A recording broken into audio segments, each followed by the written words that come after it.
Fourth है, a conical tent is 10 metre height and the radius of its base is 24 metre, find slant height. Slant height निकालनी है।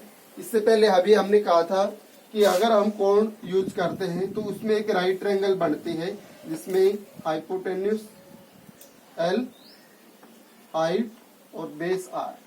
तो इसमें हमने बोला कि L square is equal to H square by H square plus R square. We know that, ये चीज हमें पता है, इनमें जो ये रिलेशन होंगे। अब इसमें हमें दो चीजें पता हो तो तीसरी फाइंड आउट कर सकते हैं। A conical tent 10 metre height, its means height होगी 10, तो 10 का square and the base and the radius of its base is 24, R की जगह हो गया 24। एल निकालना है अब इसमें, तो एल स्क्वायर की वैल्यू होगी ये है 100 हो जाएगा, और 24 का जो स्क्वायर होता है वो 576, ऐड करेंगे तो 676, और 676 का अगर स्क्वायर रूट लेते हो तो कितना आएगा 26। इट्स मीन्स एल स्क्वायर अगर 676 बनता है तो एल कितना बनेगा 26। ये हो गया इसका फर्स्ट पार्ट, फोर्थ क्वेश्चन का। सेकंड पार्ट में क्या फाइंड आउट करना है इसमें, cost of canvas required to make the tent if the cost of 1 meter square canvas is rupees 70। उसको बनाने में जो कैनवास लगेगा उसका कॉस्ट हमने बताना है। 1 मीटर स्क्वायर कैनवास का कॉस्ट 70 दिखा रखा है, तो टेंट को बनाने में कितना कैनवास लगेगा ये चीज पहले हमने फाइंड आउट करनी है। तो रिक्वायर्ड कैनवास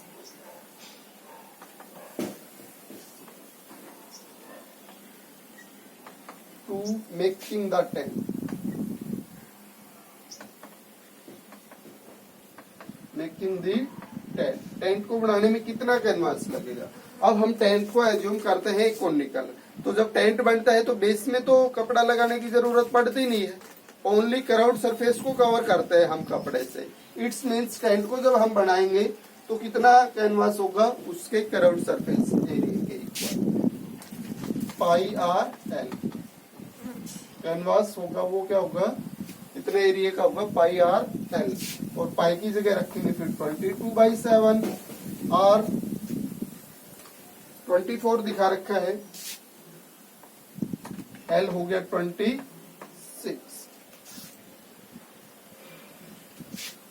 कॉस्ट निकाल देते हैं हम, पूरी कैलकुलेशन एक साथ कर लेंगे क्योंकि उसमें 70 दिखा रखा है ना 1 मीटर स्क्वायर कॉस्ट, और इसमें डिवाइड में 7 है, 70 को डिवाइड कर देगा 7, तो कैलकुलेशन कम हो जाएगी। 1 मीटर स्क्वायर कॉस्ट हो गया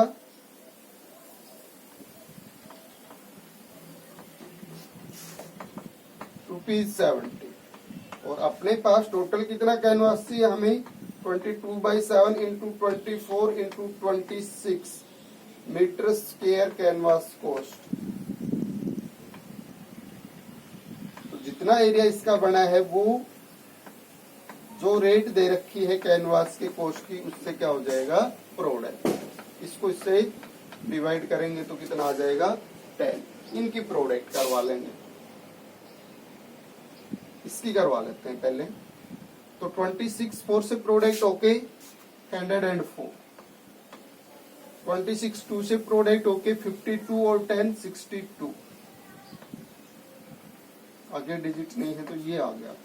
26 और 24 की प्रोडक्ट आ गई 624। अब 22 से और करवाएं तो 22 की 4 के साथ 88, 22 की 2 के साथ 22 और 8, 22 और 8 30, फिर 22 की 6 के साथ 132, 132 और 3 कैरी यूज हो रही थी 135। ये 10 से और प्रोडक्ट होगा तो 0। इट्स मीन्स ये प्रोडक्ट फाइंड आउट करेंगे हम, प्रोडक्ट करेंगे इन सब की तो ये आ जाएंगे।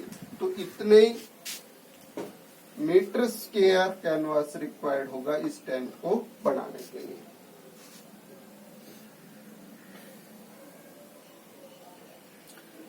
फिफ्थ क्वेश्चन स्टार्ट करते हैं अभी। ये सॉरी कॉस्ट आ गया ना, ये तो कॉस्ट फाइंड आउट कर रहे हैं। कैनवास तो ये था 1,35,080, ये हो गया पोर्शन।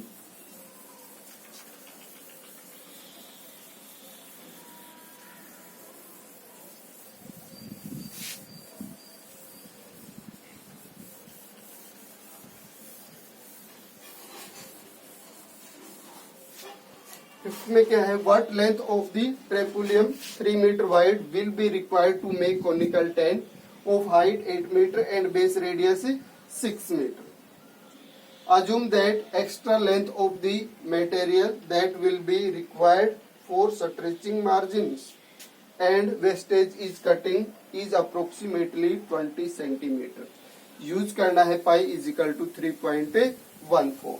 हमने एक कोनिकल टेंट फिर से बनाना है इसमें, जिसकी हाइट 8 और रेडियस 6।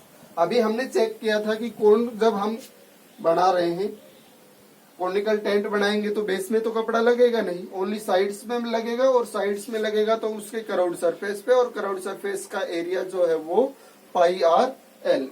इट्स मीन्स रिक्वायर्ड जो ट्रेपुलियम बोल रहे हैं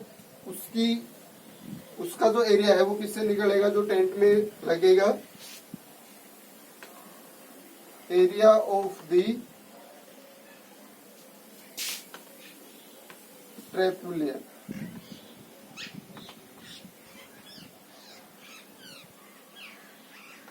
to make the conical tent, making the conical tent।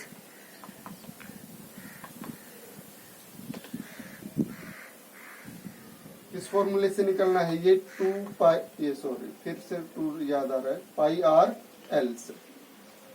पाई की जगह 22/7, आर रेडियस कितनी दिखाई गई है इसमें 6 मीटर, एल क्या हो जाएगी, एल स्क्वायर होगा H square plus R square. H इसमें 8 दिखा रखा है, आर 6 दिखा रखा है, तो 8 का स्क्वायर 64, आर और 6 का 36, तो ये हो गया 100।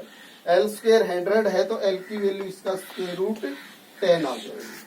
वैसे इसमें पाई की जगह हमने 22/7 की जगह क्या बोल रखा था 3.14, तो पाई की जगह इसमें 22/7 की जगह 3.14 रखते हम, 3.14 ये हो गया।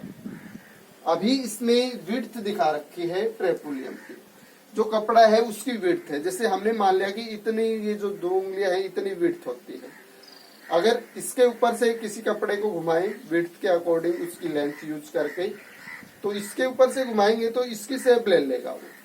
अगर उसको कॉनिकल शेप के ऊपर से घुमाओगे तो वो कॉनिकल शेप ले लेगा। लेकिन कपड़े का एरिया जैसे वो इसको कवर कर रहा है तो उसका एरिया कपड़े का एरिया इसके इक्वल होना चाहिए।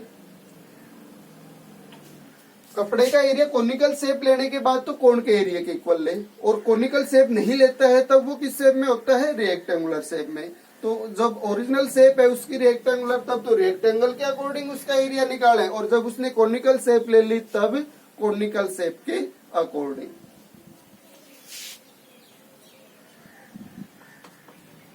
तो ये एरिया हम किसके इक्वल दिखा सकते हैं, जो एरिया अभी आया है 3.14 into 6 into 10 is equal to width of the ट्रेपुलियम।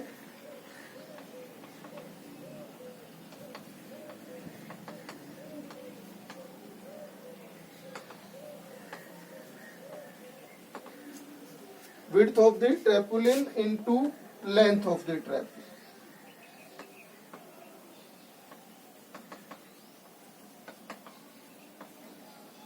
Rectangular shape में होगा तो इसका जो एरिया है वो लेंथ इंटू बर्थ हो जाएगा 3.14 इंटू 6 इंटू 10। विड्थ है इस ट्रेपुलियम की 3 मीटर, तो विड्थ की जगह 3 आ जाएगा और लेंथ हम फाइंड आउट कर देंगे।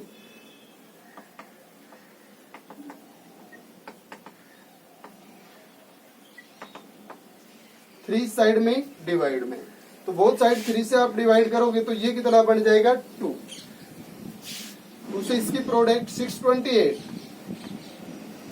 और 10 से और करवाएंगे तो 1 0 लग जाएगा। डेसिमल कितने के बाद आनी चाहिए इसमें? 2 के बाद। ये आ गई लेंथ ऑफ द ट्रैपपोलिन।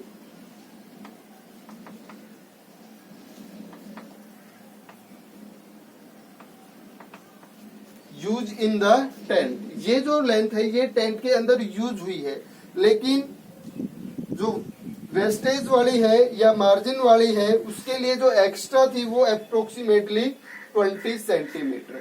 तो रिक्वायर्ड लेंथ ऑफ द ट्रैपपोलिन जो हमें, ये तो टेंट में यूज हो जाएगी, लेकिन वेस्टेज और मार्जिन में जो लेंथ गई वो है 20 सेंटीमीटर इससे एक्स्ट्रा, जो लेंथ ये आई है इससे एक्स्ट्रा। तो रिक्वायर्ड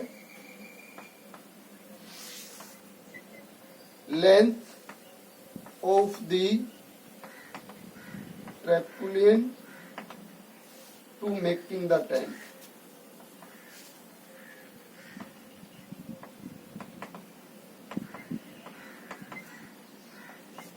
इज इक्वल टू 62.80। ये जो है अपने पास लेंथ किस में आई है? बाकी चीजें मीटर में थी, तो ये लेंथ भी किस में आएगी? मीटर में। लेकिन अब हमने जो ऐड करना है वो क्या है? सेंटीमीटर। तो सेंटीमीटर को भी किस में कन्वर्ट करवा के ऐड कर लेते हैं? मीटर में। तो 20 सेंटीमीटर के कितने, ये 20 सेंटीमीटर के मीटर बनाओगे तो कितने होंगे? Divide by 100। तो डेसिमल कितने के बाद आएगा इसमें? 2 के बाद। तो ये हो जाएगा 0.20। इसको ऐड करेंगे हम, तो ये अब बन जाएगा अपने पास 73 मीटर।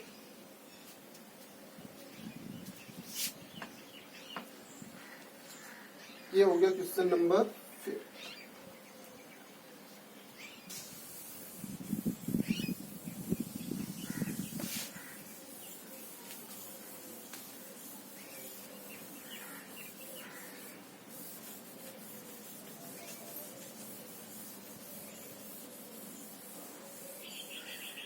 सिक्स्थ क्वेश्चन है, this length height and base diameter of a conical term are 25 and 14 respectively. पहले जो दिखा रखी है वो स्लेंट हाइट है, फिर है वो डायमीटर है। इट्स मींस ये diameter 14, slant height 25 respectively. Find the cost of white washing it's curved surface at the rate of. तो इसका कॉस्ट निकालना है व्हाइट वॉशिंग का, और उसकी रेट दिखा रखी है 210 पर 100 मीटर स्क्वायर। 100 मीटर स्क्वायर के 210 रुपीज कॉस्ट होगा। क्राउड सरफेस पे व्हाइट वॉशिंग करवा रहे हैं तो पहले इसका क्राउड सरफेस निकाल लेते हैं। इसकी शेप है वो कोनिकल है, तो कौन का क्राउड सरफेस निकालने का formula? Crowd surface area of the conical term pi r f. Pi की जगह नहीं बताया है तो 22/7। आर डायमीटर बताया था इसने 14, तो आर हो जाएगा 7। एल दिखाया है 25।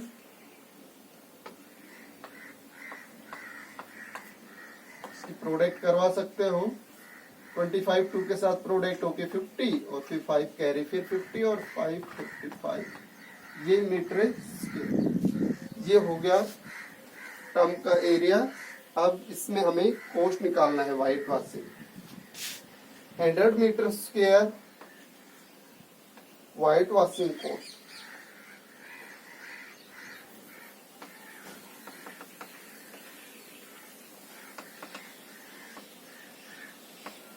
हंड्रेड मीटर स्क्वायर का कॉस्ट दिखा रखा है 210।